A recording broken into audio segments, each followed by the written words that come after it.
देखिए, एक 24 साल का लड़का जो सुबह सुबह शराब पीता है, उसके फादर घर में नहीं होते, शराब के नशे में उसे कुछ समझ नहीं आता और अपनी ही मां का रेप करता है। तो 83% वुमेन तब वायलेंस फेस करती हैं जब उनके हस्बैंड शराब के नशे में घर आते हैं। इस्लाम में शराब हराम है, यह बात दुनिया का हर वो इंसान जानता है जो मेंटली फिट है। कई मुस्लिम कंट्रीज में तो शराब पूरी तरह से बैन है, ना ही वहां शराब बनती है और ना ही वहां शराब बिकती है। अस्सलाम वालेकुम माय यूट्यूब फैमिली।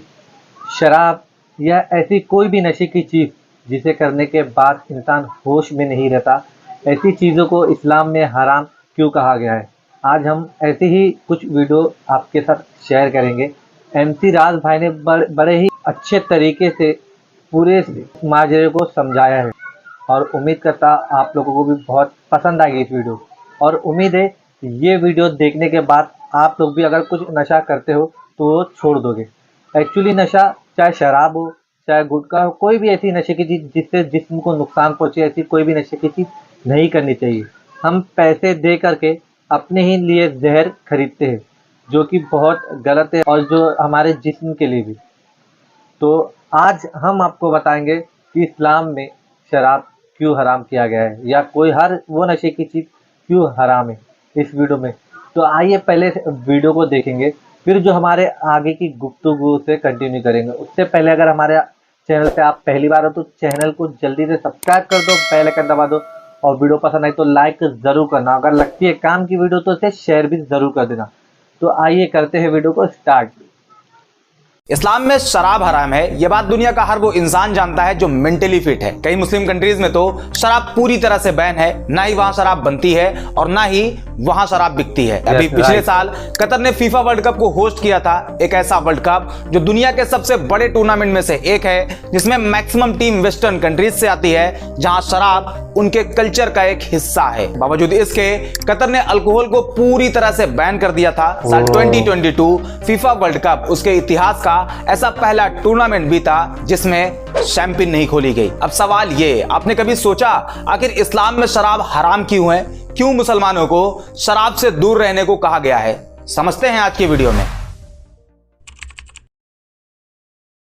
पहले समझते हैं कि इस्लाम में शराब का इतिहास क्या है। 7th सेंचुरी में जब प्रॉफिट ऑफ इस्लाम ने अपनी नबूवत के बारे में लोगों को बताया कि वो अल्लाह के नबी हैं और अल्लाह का पैगाम लोगों तक पहुंचाने के लिए उन्हें भेजा गया है, उस टाइम अरब में बहुत सी बुराइयां हुआ करती थी। लड़कियों को जिंदा जमीन में दबा दिया जाता था, औरतें बाजारों में बिका करती थी, जो लोग अमीर होते थे उनका बिहेव गरीबों के साथ जानवरों जैसा हुआ करता था। ऐसी बहुत सी बुराइयां थी जिसे करने में अरब प्राउड फील करते थे, जिसमें एक बुराई थी शराब, जिसे अरबी में खम्र कहा जाता है और इसका प्लूरल होता है खुमूर। उस टाइम अरब में शराब लोगों की जिंदगी का हिस्सा हुआ करती थी। सुबह पीने के लिए अलग शराब, रात में पीने के लिए अलग शराब, मेहमानों के लिए अलग शराब, मतलब शराब की बहुत सी कैटेगरी भी हुआ करती थी। प्रॉफिट ऑफ इस्लाम अल्लाह के पैगाम को लोगों तक पहुंचाना शुरू करते हैं और धीरे धीरे लोग इस्लाम की तरफ आते हैं, मुसलमान होने लगते हैं। लोग मुसलमान तो हो जाते हैं लेकिन शराब भी पीते, क्योंकि अब तक शराब के हराम होने की कोई बात उन्हें नहीं बताई गई थी, क्योंकि शराब उनके लिए उनकी जिंदगी का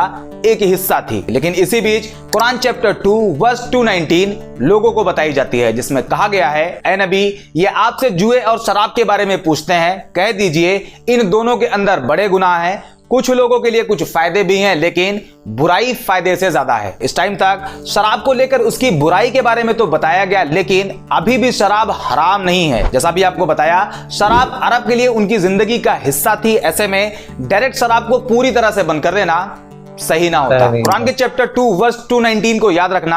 हम इसके बारे में आगे भी बात करेंगे और इसका कॉन्टेक्स्ट क्या है इसके बारे में भी समझेंगे। शराब को लेकर अब एक और पैगाम आता है कुरान चैप्टर 4 वर्स 43, जिसमें कहा गया है, ऐ ईमान वालों यानी मुसलमानों, अगर तुम नशे की हालत में रहो तो नमाज के लिए ना जाओ। अभी भी शराब पूरी तरह से बैन नहीं है, सिर्फ एक बैरियर है जो ये कहता है अगर नशे की हालत में हो तो नमाज के लिए ना जाओ। यानी शराब पी सकते थे, बस नशे की हालत में नमाज नहीं पढ़ सकते थे। इस पर्टिकुलर टाइम तक इस्लाम में शराब कंप्लीटली फॉरबिडन नहीं थी, बस एक नमाज ना पढ़ने वाली कंडीशन थी। अब आता है वो टाइम जब इस्लाम में शराब को कंप्लीटली हराम बताया जाता है। कुरान चैप्टर 5 वर्स 90 एंड 91, ऐ ईमान वालों यानी ऐ मुसलमानों, शराब और जुआ और बुत ये सब गंदे काम हैं, ये सब शैतान के तरीके हैं, इसलिए उनसे दूर रहें ताकि आप कामयाब हो सकें। वर्स 91 में कहा गया है, शैतान तो ये चाहता है वो शराब और जुए के जरिए तुम्हारे बीच दुश्मनी दुश्मनी और नफरत पैदा कर दे, तुम्हें रोके अल्लाह की याद से,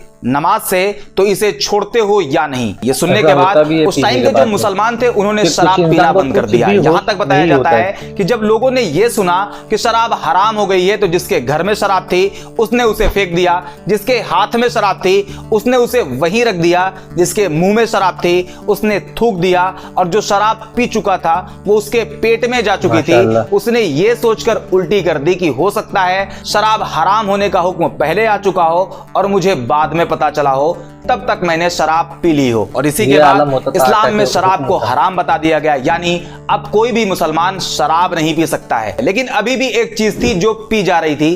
प्रॉफिट ऑफ इस्लाम के टाइम में भी उसे पिया गया, फर्स्ट कैलिफ अबू बकर के टाइम पर भी उसे पिया गया, लेकिन अब आता है सेकंड कैलिफ हजरत उमर का टाइम। इस्लामिक सोल्जर्स जब जंग के लिए निकलते तो उस टाइम पानी की कमी होती थी, ऐसे में उन्हें एनर्जी मिल सके उसके लिए एक चीज पिलाई जाती थी जिसे अरबी में नबीद यानी तिला कहा जाता था। यह वही चीज है जिसे इंडियन सब कॉन्टिनेंट में ताड़ी कहते हैं, जो कि ताड़ के पेड़ से निकलता है। दोनों में फर्क बस इतना है कि यहाँ ताड़ के पेड़ से बनाया जाता है, जबकि अरब में खजूर और अंगूर से बनाया जाता था। ये जो नबीद होता है यानी ताड़ी, इसकी खासियत यह है कि इसमें नशा नहीं होता लेकिन एनर्जी होती है। प्रॉब्लम यह है कि जब इसे और ज्यादा पका दिया जाता है तो इसमें नशा आ जाता है, जो कि इस्लाम में ऑलरेडी हराम है। इसी वजह से सेकंड कैलिफ हजरत उमर ने नबीद पर भी बैन लगा दिया। वो ये नहीं चाहते थे कि मुसलमान ऐसी किसी भी तरह की चीज इस्तेमाल करें जिसमें नशा होने का खतरा हो। अब तक आप ये समझ गए कि शराब को इस्लाम में हराम बताया गया है, यह बात कुरान से प्रूव होती है, लेकिन सवाल अभी भी वही है, इस्लाम में शराब को हराम बताया क्यों गया है? तो इसका जवाब बहुत आसान है। इस्लाम में कहा गया है शराब सभी बुराइयों की मां है। अब इसका क्या मतलब है? आपको एक चीज याद रखने के लिए कहा था, कुरान चैप्टर 2 वर्स 291, जिसमें कहा गया है शराब में फायदे से ज्यादा नुकसान है। कैसे? आइए समझते हैं। पहले बात करते हैं इससे होने वाले नुकसान के बारे में। Number 1, health implication. शराब पीने की वजह से कई तरह की खतरनाक बीमारी होने का खतरा कई गुना बढ़ जाता है, जैसे कि लीवर डिजीज जिसमें फैटी लीवर, एल्कोहलिक हेपेटाइटिस जैसी बीमारी, कैंसर जिसमें mouth cancer, liver cancer, breast cancer का खतरा, कार्डियोवैस्कुलर डिजीज इसमें high blood pressure, stroke and other cardiovascular issues. इसके अलावा brain health, digestive problem, immune system dysfunction, mental health issues जैसी कई खतरनाक बीमारियों का खतरा। एक रिपोर्ट के अकॉर्डिंग हर साल करीब 20 लाख लोगों की मौत सिर्फ लीवर डिजीज की वजह से होती है। दुनिया में जब 25 लोगों की मौत होती है तो उसमें एक मौत की वजह लीवर होती है, जिसका common reason hepatitis, alcohol and fatty liver होता है। Number 2, accident. Goa medical college की तरफ से करी गई एक स्टडी में पता चला कि सिर्फ इंडिया में जो रोड एक्सीडेंट होते हैं उसमें 12.7% डेथ सिर्फ अल्कोहल की वजह से होती है। इसके अलावा बर्थ डिफेक्ट्स, एडिक्शन एंड सबसे खतरनाक सोसाइटल इंपैक्ट एंड क्राइम। और इसे हम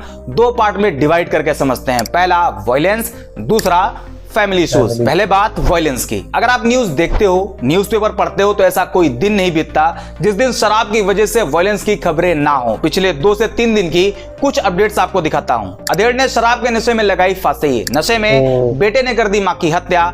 एक बाप ने नशे की हालत में अपने ही बेटे को मार दिया जो कि सिर्फ 18 साल का था। इसके अलावा क्राइम अगेंस्ट वुमेन को लेकर एनसीआरबी का यह डेटा आपको हैरान कर सकता है। एनसीआरबी के 2015 के एक रिपोर्ट के अकॉर्डिंग वुमेन के खिलाफ होने वाले क्राइम में 85% क्राइम शराब के नशे में होते हैं, जो कि इमोशनल भी होता है, फिजिकल एंड सेक्सुअल भी होता है। इस तरह की एक नहीं बल्कि बहुत सी न्यूज रोज आती है, वो भी सिर्फ इंडिया में। अब आप पूरी दुनिया के बारे में सोचना। दूसरे नंबर पे आता है फैमिली इश्यूज। मैं आपको सिर्फ बिहार के बारे में बताऊं तो 83% वुमेन तब वायलेंस फेस करती हैं जब उनके हस्बैंड शराब के नशे में घर आते हैं, और शराब के नशे में वो अपनी ही वाइफ के साथ कैसा बिहेव करते हैं इसके बारे में आप जरूर जानते होंगे। आपके ही नजर में कोई ना कोई ऐसा इंसान जरूर होगा जो शराब पीकर अपनी ही फैमिली को हैरेस करता है। एक चीज मैं आपको और बताऊंगा जो हमारी सोसाइटी के लिए किसी काले धब्बे से कम नहीं। शराब को इस्लाम में हराम क्यों किया गया है उसके कई रीजन अब तक आप देख चुके हैं, और उसी में एक रीजन और है जो आपको जानना चाहिए। एक 24 साल का लड़का जो सुबह सुबह शराब पीता है, उसके फादर घर में नहीं होते, शराब के नशे में उसे कुछ समझ नहीं आता और अपनी ही मां का रेप करता है। गाजियाबाद में शराब से एडिक्ट एक नौजवान लड़का दिवाली की रात अपनी ही मां के गले पर ब्लेड रख देता है और धमकी देता है कि अगर उसने खुद को उसके आगे सरेंडर नहीं किया तो वो उसे मार देगा, एंड वो भी अपनी ही मां का रेप करता है। इस तरह के एक दो केसेस नहीं है, अगर आप गूगल करके देखते हो तो कई हजार केस आपको मिल जाएंगे जहां शराब के नशे में लोग अपनी ही मदर, सिस्टर, यहां तक की ग्रैंड मदर को सेक्सुअली हैरेस किया हुआ है। उन्हें यह समझ नहीं आता कि वो कर क्या रहे हैं, जो वो कर रहे हैं वो बिल्कुल भी सही नहीं, लेकिन शराब उनके सोचने समझने की पावर को नील कर देती है, एक अच्छे खासे इंसान को दरिंदे जानवर में बदल देती है। ये कुछ रीजन है जो कि शराब की बुराइयों में आते हैं। कुरान के चैप्टर 2 वर्स 219 में यह भी कहा गया है कि शराब कुछ लोगों के लिए फायदेमंद है। तो इसका क्या मतलब है वो भी देख लें। शराब को लेकर अब तक बहुत से रिसर्च किए जा चुके हैं, जिसमें मॉडरेट एल्कोहल कंजप्शन को लेकर कुछ स्टडीज बताती हैं कुछ लोगों में हार्ट डिजीज के रिस्क कम हो जाते हैं। शराब टाइप 2 डायबिटीज के अगेंस्ट प्रोटेक्ट करती है, बोन हेल्थ के लिए भी फायदेमंद है। यह फायदेमंद तभी है जब लिमिट में यानी मॉडरेट ड्रिंकिंग करी जाए। अब यहां पर एक लूप होल मिलता है, लोगों के दिमाग में यह आ सकता है कि अगर लिमिट में पिया जाए तो फायदे ही फायदे हैं, इंसान होश में भी रहेगा, क्राइम भी नहीं करेगा, डोमेस्टिक वायलेंस भी नहीं होगा, बस लिमिट में पीकर घर जाकर सो जाएगा, कोई बुरा काम नहीं करेगा। तो यह भी इस्लाम के करीब गलत है, क्योंकि उसी चैप्टर 2 वर्स 219 में कहा गया है शराब में फायदे से ज्यादा उसके नुकसान हैं। और एक हदीस भी है सुनन इब्ने माजा हदीस नंबर 3392, जिसमें प्रॉफिट ऑफ इस्लाम कहते हैं जिस चीज को लार्ज क्वांटिटी में पीने से नशा होता है उसे स्मॉल क्वांटिटी में भी पीना हराम है। और यही सेम हदीस सही बुखारी की हदीस नंबर 5590 पर भी मेंशन है। मतलब फायदे को पॉइंट आउट कर मॉडरेट ड्रिंकिंग के नाम पर शराब नहीं पी जा सकती, वो इस्लाम में हराम है एंड कंप्लीटली हराम है। अब इसका रिजल्ट भी देख लें। जब आप क्राइम इंडेक्स बाय कंट्री देखते हो तो 144 देशों की लिस्ट में सबसे कम क्राइम जिस देश में रिपोर्ट होती है वो है कतर। वही कतर जहां फीफा जैसे बड़े इवेंट में भी शराब पर बैन लगा हुआ था। उसके बाद यूएई और उसके ऊपर आता है ओमान, उसके ऊपर बहरीन और फिर सऊदी अरेबिया। ये वो कंट्रीज हैं जहां शराब को हराम माना जाता है। Result lowest crime rate. उम्मीद करते हैं इस वीडियो से आपको कुछ ना कुछ वैल्यू जरूर मिली होगी। इस्लाम में शराब हराम क्यों है इसका जवाब आपको मिल गया होगा। अगर हाँ तो वीडियो को लाइक जरूर करें। बाकी अगर आपको हमारा काम पसंद आ रहा और आपके लिए पॉसिबल हो तो हमें ज्वाइन भी जरूर करें, ये हमें और अच्छे से काम करने के लिए मोटिवेट करता है। आज के वीडियो में इतना ही, बाकी शेयर एंड सब्सक्राइब तो कर ही देना। मिलते हैं अगले वीडियो में। तो जैसे कि आपने देखा कि शराब क्यों हराम की गई इस्लाम में, और उम्मीद है वीडियो देखने के बाद आप लोग में से जो नशा करते होंगे वो नशा छोड़ने के बारे में सोच रहे होंगे। MC राज भाई ने बड़ी ही तफसील से और बहुत डीपली बताया कि क्यों इस्लाम में शराब हराम की गई। ये नशा करने के बाद इंसान को होश ही नहीं रहता कि वो क्या करने वाला है, जिसकी वजह से बड़े से बड़ा गुनाह या बड़े से बड़ा क्राइम उसके हाथ से हो जाता है। और जब होश आता है तो बहुत देर हो चुकी होती है। तो आप लोगों को वीडियो कैसी लगी कमेंट सेक्शन में ज़रूर बताइएगा। और जो जिसको भी आदत है नशा करने की तो प्लीज़ छोड़ दीजिएगा, क्योंकि ये बहुत गलत बात है और हमारे सेहत के लिए बहुत हानिकारक भी है। तो बस इस वीडियो को फिलहाल करते हैं यहीं पर ख़त्म। मिलेंगे नेक्स्ट वीडियो में, तब तक अपने और अपनी सेहत का ख्याल रखिए। खुदा हाफिज़।